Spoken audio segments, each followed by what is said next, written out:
Greetings friends, and welcome to another installment of the Difficult Scriptures Finally Explained.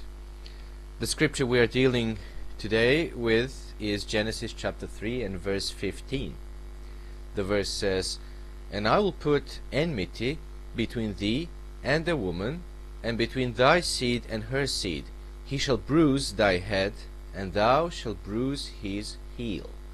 Now many people misunderstand the meaning of the promised seed, so let's explain that once and for all. Now this scripture is the Bible's first recorded prophecy about the coming Messiah. In Genesis chapter 3 and verse 14, God is talking to the serpent who deceived Eve. Now Revelation chapter 12 verse 9 identifies the serpent as Satan, who was in the Garden of Eden, as recorded in Ezekiel chapter 28 and verse 13. So with this understanding, there are three applications of this prophecy. The first and primary meaning is that Jesus Christ, born of a woman, would nullify Satan's power over mankind.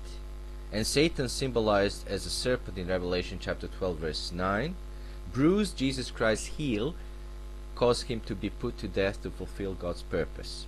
However, through the resurrection, Jesus Christ conquered sin and death and rendered the devil's work of no effect, which is symbolized by bruising the serpent's head, its most vulnerable place. Hebrews chapter 2 verse 14 and 15 says, "Inasmuch then as the children have partaken of flesh and blood, he himself, Jesus, likewise shared in the same, that through death he might destroy," or bruise the head, "him who had the power of death, that is, the devil, and release those who through fear of death were all their lifetime subject to bondage." A second meaning is that God's church will crush Satan's works. In Genesis chapter 3 verse 15, it is revealed that the woman, as the church from whom Jesus Christ, the woman is the church from whom Jesus Christ was born. A woman is symbolic of a church. We read that in Ephesians chapter 5 verse 31 and 32. Romans chapter 16 verse 20 tells us, "And the God of peace will crush Satan under your," the church, "feet shortly."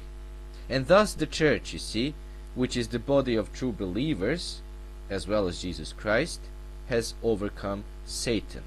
Even so, there is enmity between Satan's seed, non-Christians, and true Christians, the seed of the woman, just as prophesied in Genesis chapter 3 verse 15.